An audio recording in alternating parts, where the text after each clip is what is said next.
Bueno, buenos días, estimado. Vamos a iniciar la explicación del el por qué en el tramo derecho de nuestro pórtico la carga, o perdón, el diagrama de cortantes es igual a 105 kilonewton, ¿no?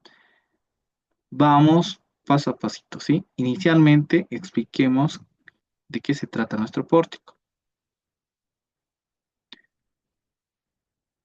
Nuestro pórtico es el siguiente, ¿no? Está conformado por una columna de 4,5 metros y una viga que está en la parte superior y es de 5 metros. Todo esto está siendo soportado a partir de un empotrado. Vamos emplazando lo correspondiente, ¿sí? Este pórtico va a soportar lo que es la siguiente carga, esta carga distribuida, que está, que está acá señalada. Y vamos representando lo que son las reacciones del respectivo empotrado, ¿no? Que están aquí ya señaladas y indicando también lo que es el sentido que se va a considerar, ¿no? Vamos al siguiente paso. Como nosotros, el propósito del ejercicio era determinar lo que eran el diagrama de cortantes para realizar las combinaciones y demás. Entonces, para hacer eso, nosotros vamos a obtener ese diagrama a partir de las fuerzas externas, ¿sí? Omitiendo el paso de las fuerzas internas y obviamente ahorrar tiempo en el ejercicio, ¿sí? Una vez que hemos señalado lo que era nuestro pórtico, procedemos a la separación de cada uno de sus elementos más importantes. Inicialmente separamos la columna de lo que es la viga, ¿sí? Si tú recuerdas, esa es la estructura original y nosotros estamos separando esos dos elementos por la siguiente imagen que puedes observar, que está acá, ¿no?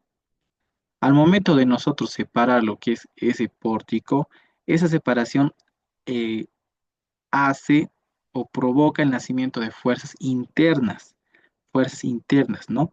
Estos ya no es solamente un elemento, ahora son dos elementos, y esos dos elementos, al igual que el elemento principal, deben mantenerse en equilibrio. Entonces, para mantener ese equilibrio es que nacen las fuerzas internas, ¿sí? Y estas fuerzas internas son tres, son fuerzas verticales, horizontales y la fuerza de flexión, ¿sí?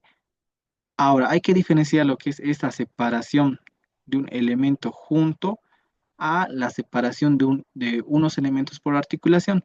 La articulación siempre va a permitir que nazcan dos fuerzas internas, pero en este caso, al no existir ninguna articulación, la separación siempre va a dar a nacer tres fuerzas internas, que te repito, son la fuerza de flexión, una fuerza horizontal y una fuerza vertical.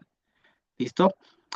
En este sentido, la columna va a tener tres fuerzas y la viga también. Estas fuerzas que están en la viga y en la columna deben tener la misma magnitud, la misma fuerza o el mismo valor numérico. En este caso, la única diferencia que van a tener es que el sentido tiene que ser contrario. Es decir, si la fuerza vertical en la columna, la fuerza interna, estaba yendo hacia arriba, en la viga, la fuerza interna vertical debe ir hacia abajo. Y análogamente con el resto de fuerzas, ¿no? Si la fuerza horizontal está yendo hacia la izquierda en la viga, en la columna debe ir hacia la derecha. Si la flexión en la columna está yendo en sentido antihorario, en la viga debe ir en sentido horario. ¿Esto por qué es así? ¿Por qué están en sentido contrario? Porque al momento de unir estos dos elementos, al tener la misma magnitud, pero sentido contrario, se simplifican. Es decir, no estaríamos alterando nada en el ejercicio. Todo se mantendría en equilibrio, lo cual es muy importante para el análisis. Una vez que hemos tenido esta separación inicial de estos dos elementos, vamos a separar la viga en lo que son dos elementos, ¿sí? Vamos a volver a separar. Al separar la viga, nosotros teníamos en consideración lo que eran unas reacciones internas iniciales, ¿no? O principales.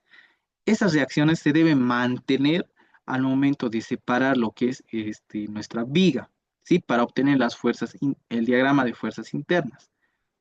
Si la fuerza principal estaba yendo hacia la derecha, sus componentes al momento de separar o sus subreacciones al momento de separar la viga deben tener el mismo sentido. Sí, son consideraciones teóricas. Según las cargas externas que tengan cada tramo de la separación, obviamente estas reacciones estas subreacciones pueden variar, sí pueden dar negativo o pueden cambiar en sentido. Esto te voy a aclarar más adelante en un ejercicio un poquito más complejo tal vez. Pero por el momento, si las reacciones principales estaban yendo en un sentido, la subseparación de esa subestructura debe mantener ese mismo sentido, ¿sí? Es por eso que están así. La reacción vertical está yendo hacia abajo, la subestructura de abajo de igual manera. La flexión está yendo en sentido horario y de igual manera en la otra subestructura, ¿no? Ya, ahora estas subreacciones deben seguir la siguiente condición, o sea, sumadas las reacciones horizontales, debe dar esta reacción horizontal principal, ¿sí? De igual manera con la reacción vertical y de igual manera con la flexión. Una vez ya entendido eso, nosotros realizamos lo que es la obtención de la fuerza interna justamente en ese punto, pero exclusivamente del tramo derecho, que es del tramo de B a C, ¿no? El tramo BC que está acá señalado. Este tramito vamos a aplicar lo que son las condiciones de equilibrio, que son las sumatorias de fuerzas en Y. Esta sumatoria representa lo que es la fuerza interna vertical o cortante, ¿verdad? Entonces hacemos ese equilibrio respecto a todas esas fuerzas que estén en el eje Y. Tenemos RB que está yendo hacia abajo, entonces por lo tanto sería negativo, ¿no? Bueno, aquí me olvidé señalar todas las fuerzas que vayan hacia abajo, vamos a considerar como negativas, ¿de acuerdo? Y obviamente todas las fuerzas que vayan en sentido contrario van a ser positivas. Entonces, dicho eso, vamos a ello. Todas las fuerzas que están actuando en el eje Y son la reacción vertical que está yendo hacia abajo, que es R doblemente prima, menos toda esa carga distribuida que lógicamente debemos transformar en una carga puntual, que sería igual a 35 por 3 metros, ¿no? Y sería una fuerza. Todo esto igual a cero porque no existen más cargas externas. Entonces, todo esto nos da que RB, R doblemente prima, es igual a menos 105 kilonewton, ¿no? Y ese es el valorcito que nosotros acá señalamos en el diagrama, ¿no? Ahora, dato extra, ¿no? Porque el diagrama describe una línea recta, ¿no? Porque la carga que soporta la viga en ese tramo es distribuida, ¿no? Es por eso. Ahora, si te das cuenta, esto de lo que nosotros acabamos de hacer en esta separación de esta viga es muy distinto a lo que se hace en isostáticas 1 o en isostáticas 2, donde nosotros tenemos una viga y para obtener las fuerzas internas y de igual manera el diagrama de momentos, realizamos un corte imaginario y lógicamente estas fuerzas están en sentido contrario, ¿verdad? A diferencia de lo que hicimos aquí arriba. Ah, aquí está, ¿verdad? Es completamente diferente. Es así porque esta viga es solamente es un elemento único, no tiene una columna intermedia, no tiene un elemento vertical, es decir, no hay un eje donde se estén involucrando varios elementos. Este es un elemento único, ¿no? Es por eso.